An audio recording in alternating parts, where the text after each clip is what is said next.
할렐루야, 할렐루야. 네, 잘 오셨습니다. 이 시간도 하나님이 기뻐하시는 자리에 여러분들이 오셨으니 하나님만이 주실 수 있는 은혜가 가득 채워질 줄로 믿습니다.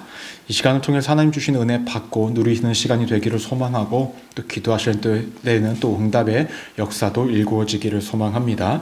우리 좌우 앞뒤에 계신 분들과 이렇게 인사할까요? 오늘도 잘 오셨습니다. 잘 오셨습니다. 또 이렇게 인사하겠습니다. 함께 기도할 수 있어서 좋습니다.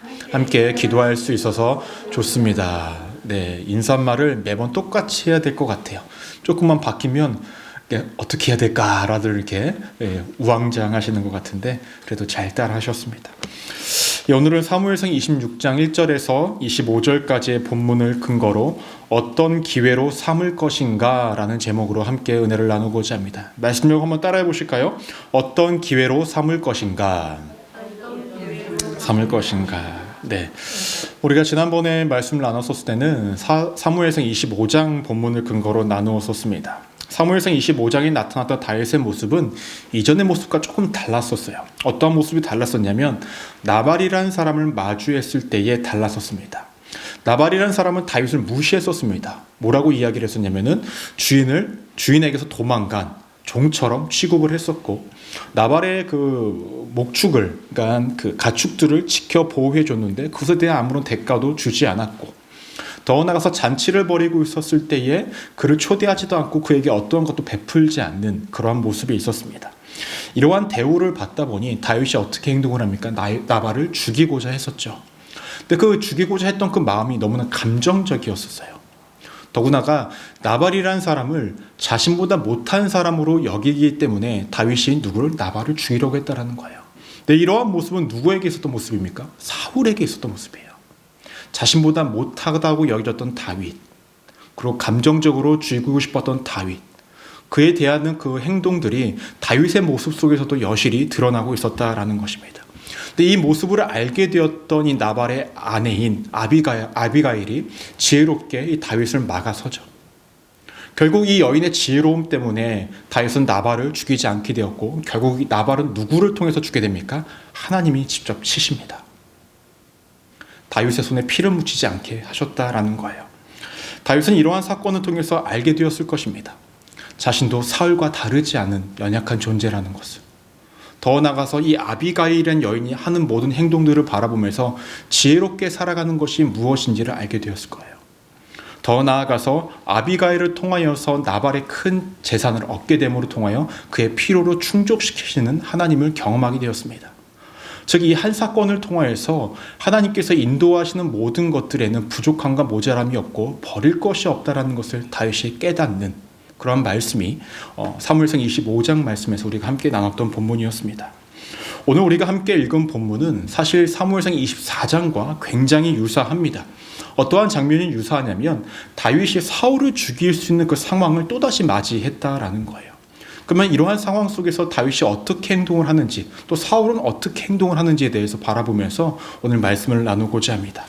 오늘 말씀의 시작은 10사람이 기브아에서 와서 사울에게 말하여 이르되 다윗이 광야 앞 하길라 산에 숨지 아니하였나이까 하매 라고 말씀을 시작합니다.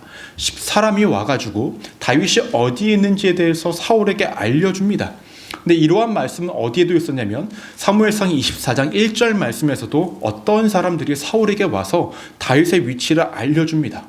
그때 사울의 반응이 어땠냐면 택한 사람 3,000명을 끌고 다윗을 쫓습니다.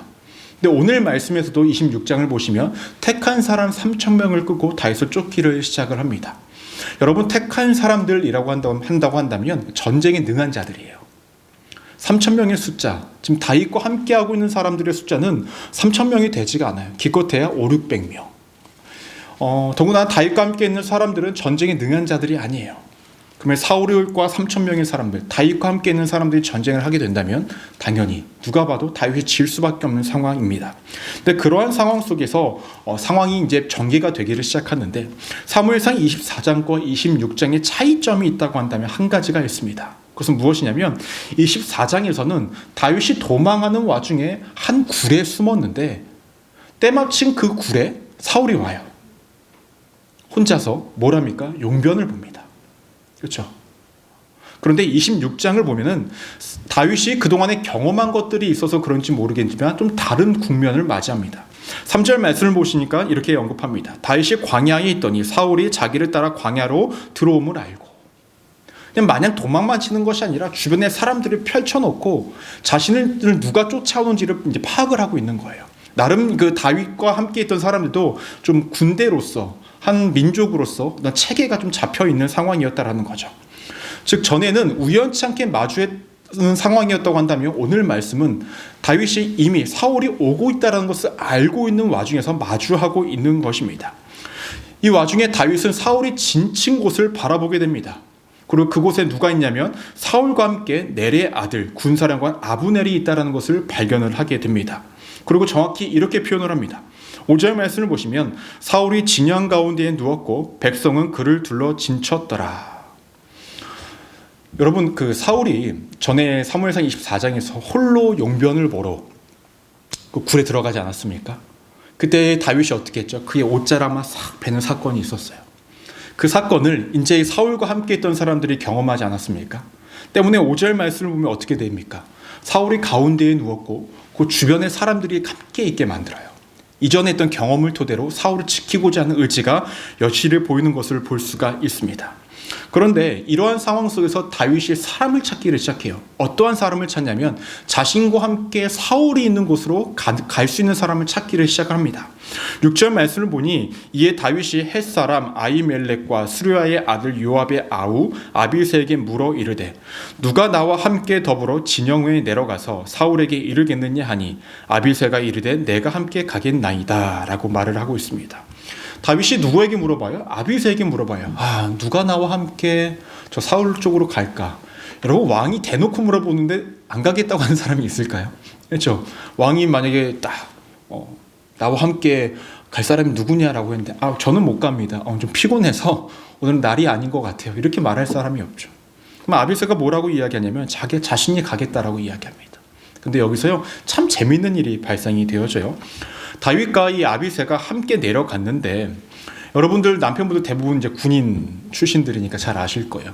이렇게 파견을 가거나 파병을 가게 되면 그곳에서 군대 모든 군인들이 한꺼번에 잠을 잘까요? 아니면 불침번을 쓸까요? 불침번을 서요. 미국은 안 그런지 모르겠어요. 근데 한국은 그래요. 훈련을 나가거나 어디 보면 할 때에 모두가 자는 것이 아니라 돌아가면서 1시간씩 아니면 1시간 반씩 이렇게 불침번을 씁니다. 왜냐하면 무슨 일이 생길지 모르니까. 오늘 말씀을 보니까요, 왕도 자고 있고요, 군대 장관도 자고 있고요, 함께 온 병사들도 다 자고 있어요. 군대에서 이런 부대를 뭐라고 이야기하는지 아십니까? 당나라 부대라고 그래요. 당나라 부대. 다 자고 있는 거예요. 말이 안 되는 상황인 거죠. 그런데 이때에 다윗이 사울이 누워있는 곳을 봤을 때 그의 머리의 곁에 뭐가 있었냐면 창이 있는 것을 봅니다. 이때에 아비새가 다윗에게 한마디를 합니다. 8절을 보니까 이렇게 언급해요. 아비새가 다윗에게 이르되 하나님이 오늘 당신의 원수를 당신의 손에 넘기셨나이다. 그러므로 청하노니 내가 창으로 그를 찔러서 단번에 땅에 꽂게 하소서. 내가 그를 2번 찌를 것이 없으리라 하니 라고 말을 합니다.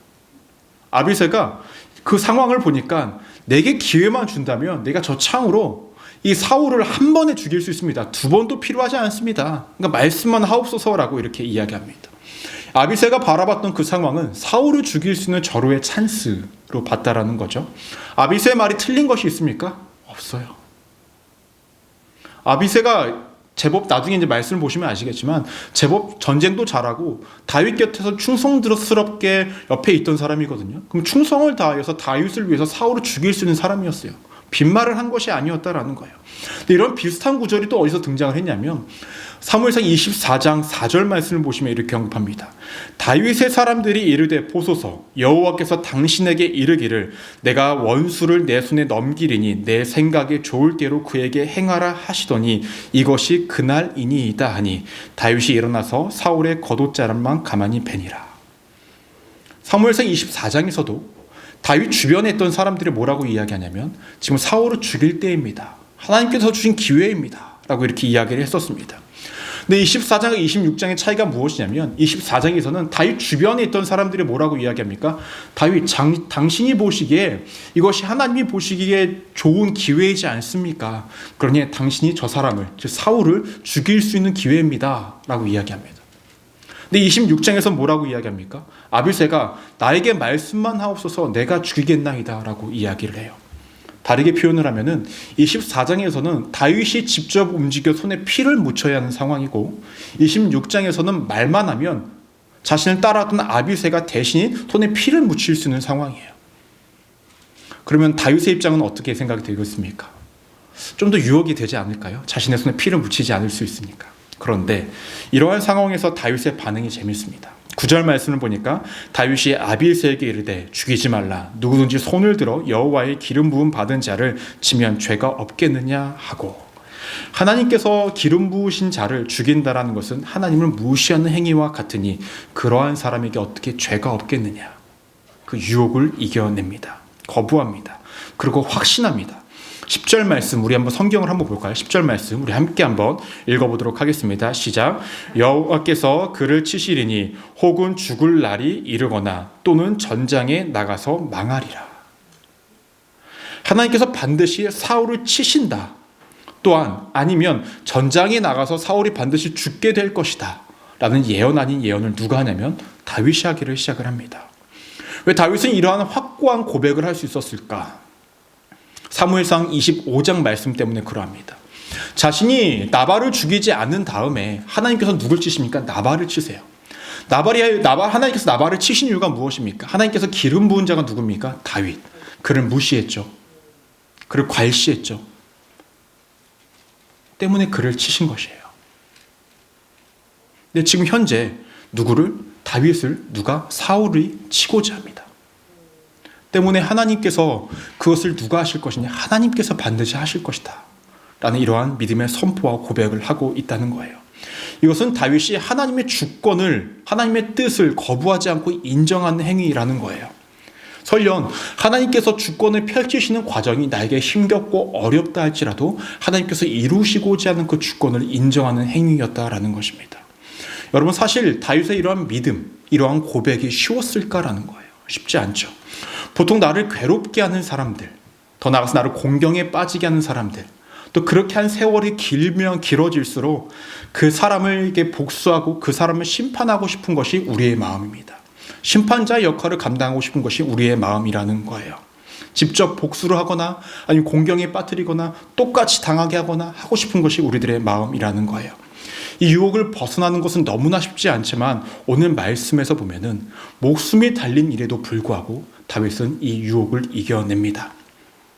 제가 어젠가 그 1분 기도를 올렸는데요. 1분 기도의 내용이 무엇이었냐면은 하나님, 우리는 다급한 일이나 위기에 처할 때에 우리가 행하고 싶은 대로 합니다. 그리고 행하고 싶은 대로 다 행동을 한 이후에 하나님께 기도를 해요. 내가 행동한 것들에 대해서 책임져 달라. 모든 책임을 하나님께 전가시키는 기도를 한다라는 거죠. 근데 다윗은 분명히 위기 속이고 급하게 무엇인가를 결정해야 할 그때에 자신이 먼저 행동으로 옮기는 것이 아니라 하나님의 뜻을 분별합니다. 그리고 말씀에서 등장하지 않았지만 그는 하나님께 기도하는 자였기 때문에 하나님의 뜻이 무엇인지를 발견하여 그 유혹을 이겨내고 있었다라는 거예요. 우리의 삶에 사실 이래야 합니다.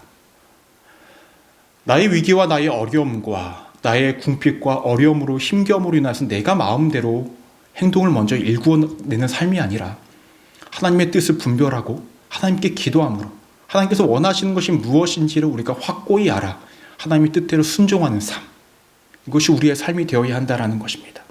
저는 여러분들이 그러한 하나님의 주권을 인정하시기를 소망합니다. 더 나아가서 하나님의 말씀에 하나님의 뜻에 순종하시기를 소망합니다. 눈앞에 보이는 현실들이 내가 기대했던 것보다 좀 다를 수 있겠죠. 그래도 그 길 속에서 하나님은 우리에게 가장 좋은 길로 인도하시는 분이십니다. 때로는 그 과정이 고되고 힘든 것도 하나님의 주권 아래에 있다는 것을 믿으세요. 그리고 결국에는 하나님께서 우리를 가장 좋은 곳에 안착하게 하시니 그것을 믿고 따라가시는 우리 믿음의 성도님들 되시기를 주님의 이름으로 간절히 축원합니다. 말씀을 이어서 보시면 다윗이 사울 머리 곁에 있던 두 가지를 가져갑니다. 첫 번째로는 창, 두 번째로는 물병이라고 이야기합니다. 왜 많고 많은 것들 중에 창과 물병을 갖고 갔나라는 거예요.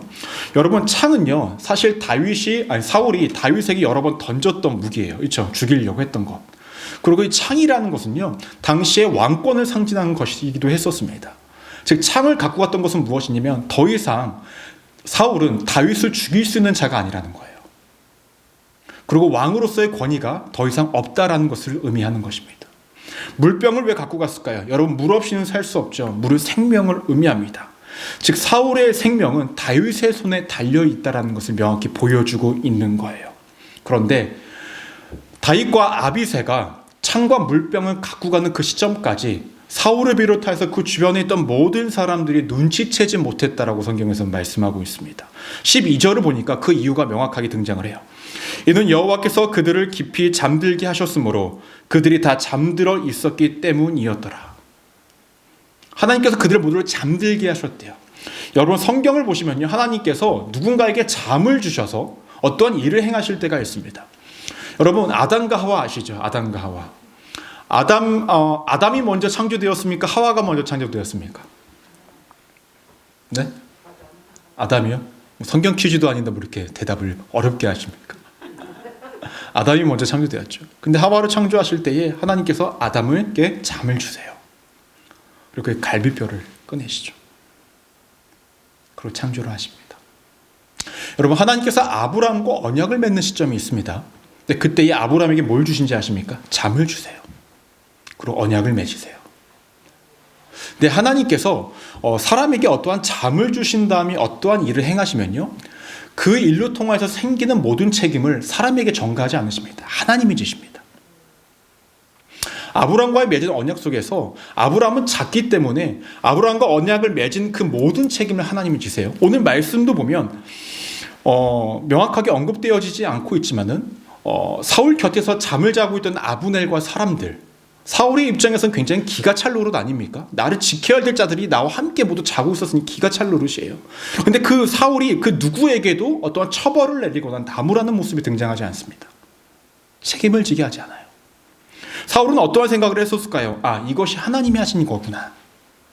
내가 막을 수 있는 것이 아니구나 라는 것을 깨달았겠죠. 책임 전가를 사람에게 나타나지 않고 있다는 거예요. 이 시간 잠이 오십니까? 하나님이 주신 거 아니에요. 다 눈들을 보니까 지금 껌뻑껌뻑 지금 오락가락 내가 듣고 있는지 자고 있는지 사랑하는 자에게 잠을 주신데 이 시간 아닙니다. 중요한 것은 다윗이 안전하게 그 진영을 벗어날 수 있었다는 거예요. 하나님의 도우심으로. 그리고 멀리 떠나서 건너편에서 다윗이 아브넬을 부르기를 시작합니다. 아브넬아, 아브넬아, 너가 이렇게 무기력한 자이냐? 너는 용사가 아니냐? 용사라고 한다고 한다면 너가 왕을 지키는 자 아니냐? 어찌하여 너는 그의 곁에서 자고 있냐라고 이야기합니다.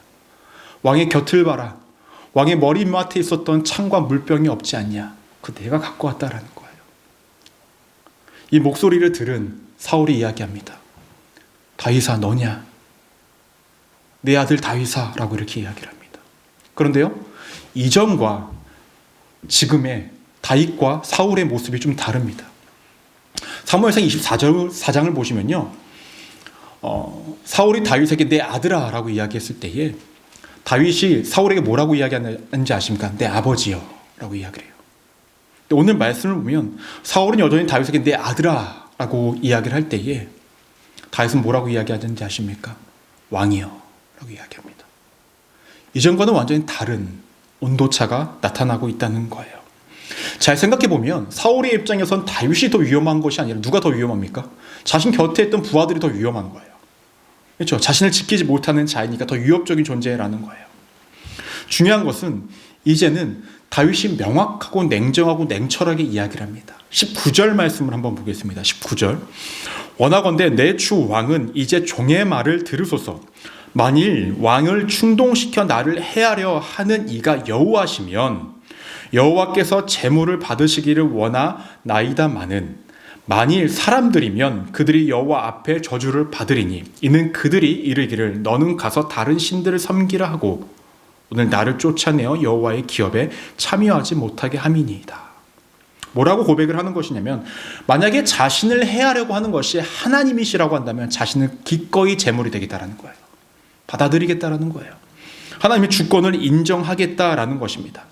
그 결과가 냉혹하긴 하지만 하나님의 뜻이라면, 하나님의 주권이라면 그것을 인정하겠다라는 거예요. 근데 지금 자신을 죽이려고 하는 것이 하나님의 뜻이 아니라 사울 당신의 주변 사람들이 부추겨서 나를 죽이려고 하는 것이라고 한다면, 당신을 부추기는 모든 사람들은 하나님의 저주 속에 있을 것입니다.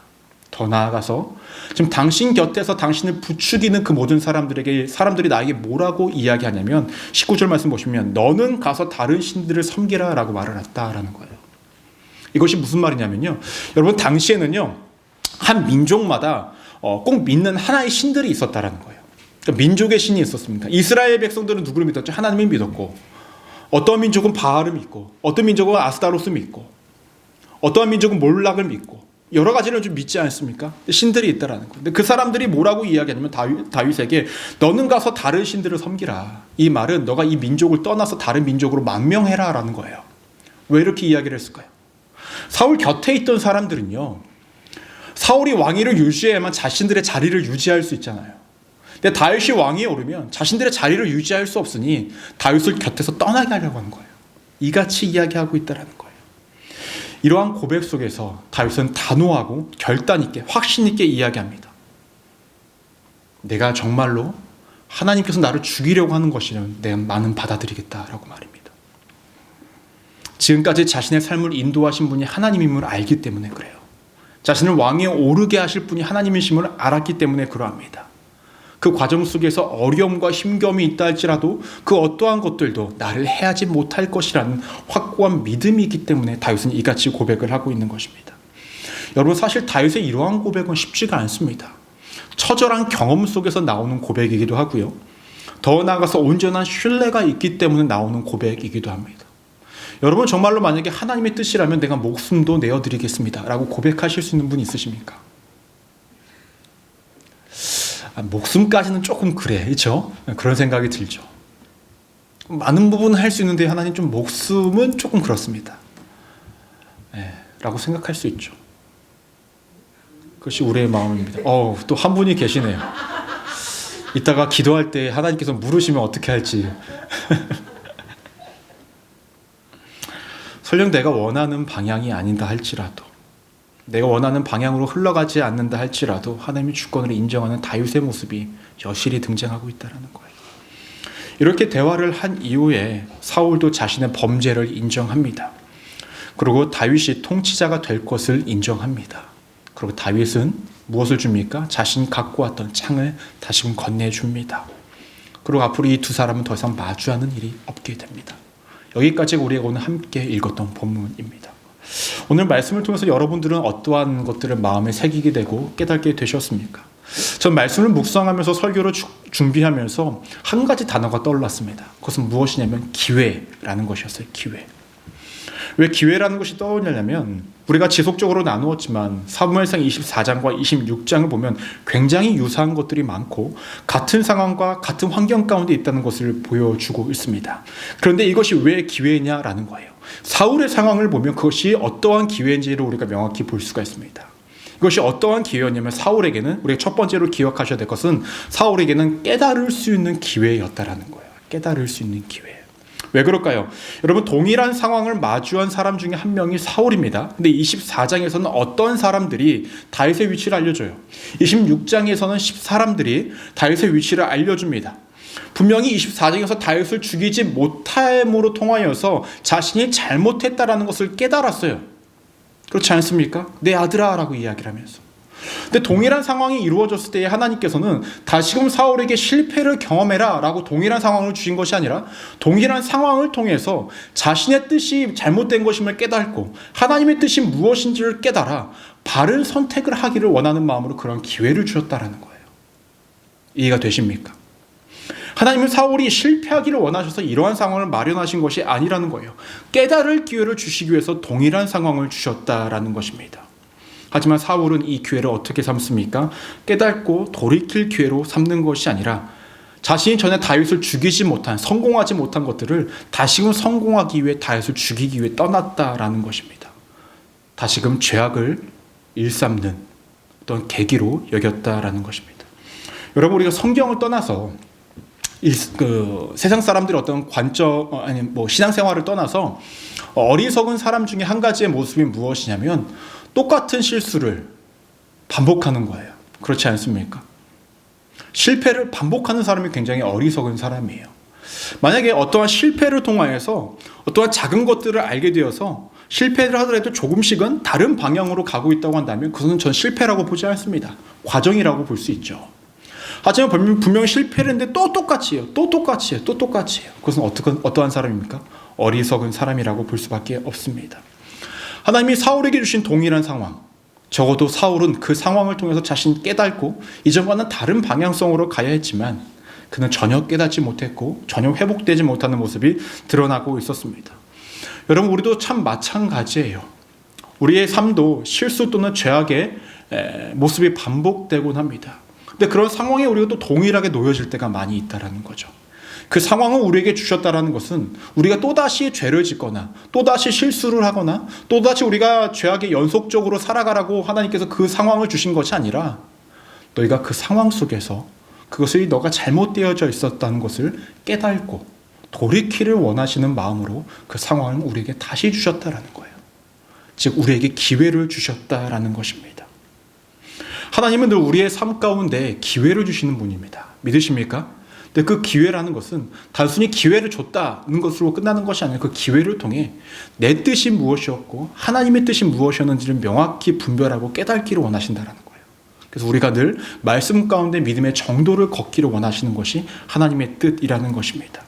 혹시 여러분들의 삶 가운데 반복적으로 연출되고 있는 상황들이 있습니까? 하나님의 뜻과는 다른 것들을 선택함으로써 영적인 실패를 지속적으로 반복하고 있습니까? 여러분, 실패를 지금까지 경험하셔도 괜찮습니다.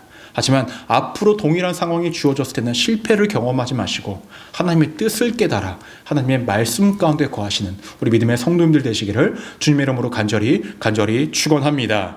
그렇다면 사울에게만 이러한 기회가 있었냐? 그렇지 않아요.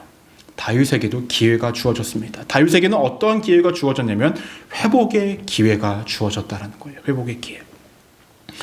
지금까지 다윗의 모습을 봤을 때 크게 하나님의 정도를 벗어난 적이 없었지만 믿음의 정도를 벗어났던 대표적인 사건이 우리가 지난번에 말씀 나누었던 사무엘상 25장의 사건입니다. 사무엘상 25장의 사건에서 나발을 죽이려고 했던 다윗의 모습이 있었다라고 말씀드렸습니다. 그렇게도 다윗은 사울을 마음에 두고 있었을 거예요. 나를 왜 죽이려고 하지? 내가 뭘 그렇게 잘못했다고? 내가 그에게 아무런 악한 감정도 없고 아무런 잘못도 하지 않았는데 왜 나에게 그렇게 나를 죽이려고 할까? 이런 생각이 있지 않았겠습니까? 그런데 여러분, 우리가 누군가를 미워하거나 누군가로부터 상처받은 것들을 오랜 시간 동안 내 안에 갖고 있다 보면요, 그것이 나의 삶이 되어버립니다. 인정하고 싶진 않지만 정말로 그래요. 어린아이들이 부모님의 모습을 보면 나는 아빠의 저런 모습을 닮지 않을 거야. 엄마의 저런 모습을 닮지 않을 거야. 라고 오랜 시간 동안 품고 살아가는데 나중에 커서 보면은 그 모습이 누구에게 있어요? 나에게 있어요. 나에게. 저희 아버지가 굉장히 자상하신 편이에요. 굉장히 자상. 와, 진짜 이렇게까지 안 해도 되는데 자상하신 편이에요. 그러니까 어디를 전에도 한번 말씀드린 것 같은데 지금같이 GPS만 내비게이션 이런 게 없었을 때는 제가 처음 길을 가면요, 그 길을 가는 것을 다 알려주시는데 한 10분 정도 가면은 민호야, 거기서 이제 우회전 할 때가 나올 거야. 그러면 거기서 우회전하면 돼. 또 시간 얼추 맞춰서 전해서 거기서 사거리가 나오지, 거기서 좌회전하면 된단다. 이 정도로 하실 정도로 굉장히 자상해요. 근데 저는 그 아버지의 자상함이 너무나 귀찮은 거예요. 너무나 귀찮아서 나는 저거 닮지 말아야지 라고 하는데, 제가 이번에 한국 다녀왔을 때 보니까 제가 그러고 있더라고요. 아내에게, 사모에게, 여보 이렇게 해서는 이렇게 가야 돼, 이렇게 해야 돼, 이렇게 해야 돼. 근데 제가 그런지 몰랐는데 그때 아내가 저에게 말을 하더라고요. 그렇게까지 자세하게 말해줘도 괜찮아? 이렇게 얘기하더라고요. 어느 순간 저도 그렇게 닮고 있었다는 거예요. 근데 우리도 마찬가지예요. 누군가로부터 받은 상처나 아픔과 그런 것들은 내 안에 깊숙이 자리 잡고 있다고 한다면, 그것을 우리가 떨쳐내지 못하고 있다고 한다면 그 모습이 나의 모습이 된다는 거예요. 때문에 다윗이 어떠한 모습을 갖췄습니까? 사무엘상 25장을 보니까 사울이 가졌던 그 마음을 그대로 갖고 있어요. 자신보다 못한 나발이라고 생각했기 때문에 그를 죽이려 합니다. 감정적으로 성동되는 것들을 통해서 나발을 죽이려고 해요. 사울의 모습이 다윗에게도 있었다라는 거예요. 그때에 하나님께서 주셨던 상황은 무엇입니까? 사무엘상 24장의 상황이에요. 사울을 죽일 수 있었지만 죽이지 않았던, 하나님의 뜻을 분별하고 하나님의 뜻을 알아서 하나님의 뜻대로 살아갔던 다윗의 모습을 다시금 깨달을 수 있는 기회를 주십니다. 사울을 죽일 기회를 주셨다라는 거예요. 근데 여러분, 아까도 말씀을 드렸지만 사울의 입장에서는 이번은 정말로 좋은 기회예요. 자신의 손에 직접적으로 피를 묻히지 않을 수 있잖아요. 그렇죠? 자신이 따라봤던 사람이 직접 하겠다라고 이야기하잖아요. 더 나아가서 여러분, 이렇게 생각을 또 할 수 있지 않습니까? 전에 한번 내가 사울을 죽일 수 있는 기회가 있었는데 죽이지 않았잖아요. 다시금 동일한 상황이 이루어진다고 한다면, 저번에 내가 죽이지 않아서 하나님께서 기회를 다시금 주신 것은 아닌가 라는 생각을 할 수 있지 않습니까? 그런데도 불구하고 다윗은 이때 회복을 합니다. 하나님의 뜻이 무엇이었습니까? 기름 부음 받은 자를 죽이면 안 된다는 것을 떠올리고 그같이 행하지 않습니다. 하나님께서 지금 다윗에게 주신 기회는 무엇입니까? 회복의 기회였다라는 거예요. 25장에서 무너졌던 그의 신앙이, 그의 모습이 다시금 원래의 회복됨으로 통하여 하나님의 뜻에 걸맞는 삶이 되기를 원하시는 마음으로 동일한 상황을 공급해 주셨다라는 것입니다. 다윗은 선택의 기로에 있었습니다. 죽여야 될까 말아야 할까. 기회가 될 수도 있고 죄악의 유혹이 될 수도 있는 상황이었습니다. 다윗도 하나님께서는 명확히 알고 계셨죠. 그가 때로는 옳은 길로 가는 자이기도 하지만 옳지 않은 길로 갈 수도 있는 자라는 것을 알고 계셨습니다. 그렇기 때문에 지속적으로 기회를 주신 거예요. 기회를, 회복의 기회를 말입니다. 하나님은 우리들에게도 이러하신 분이십니다. 여러분들에게요, 회복의 기회를 주길 원하세요. 회복의 기회. 네 안에 연약한 많은 부분들이 분명히 있지 않습니까? 무너진 많은 부분들이 있지 않습니까? 그 부분들을 하나님께서는 우리에게 회복할 기회를 주십니다. 근데 그 기회를 여러분들이 잘 붙잡기를 소망합니다. 잘 붙잡아 주셔서 무너졌던 나의 마음과 나의 영혼에 하나님이 주시는 그 회복의 기회를 잡음으로, 회복됨으로 다시 우리가 정말로 하나님께 뜨겁게 나아갔던 그 시절, 그 모습으로 나아가시기를 소망합니다. 오늘 말씀에서 누군가는 하나님이 주신 기회를 통해서 자신의 욕망과 자신의 욕심을 챙기기에 바빴지만, 누군가는 하나님께서 주신 기회를 통해서 회복을 이루는 삶을 살았고 깨닫는 기회로 삼습니다. 앞으로 여러분들의 삶 가운데 어떠한 기회가 주어질지 전 잘 모르겠습니다. 하지만 분명한 것은 하나님이 주신 모든 기회 속에는 하나님의 뜻이 있고 하나님께서 온전한 것들을 분별하여서 하나님의 뜻 가운데 있기를 원하십니다. 그리고 그 뜻 가운데서 우리가 살 수 있다고 한다면 하나님은 우리에게 깨달음을 주시고 회복을 주심으로 하나님의 은혜 속에 그분의 품 안에 거하게 하신다라는 거예요. 우리 순복음 소망교회 모든 성도님들이 주신 기회를 어떻게 삼을 것인지에 대해서 명확히 고민해 보시면서 또 올바른 믿음으로 오늘도 앞으로도 살아가시기를 주님의 이름으로 간절히 축원합니다. 기도하시겠습니다.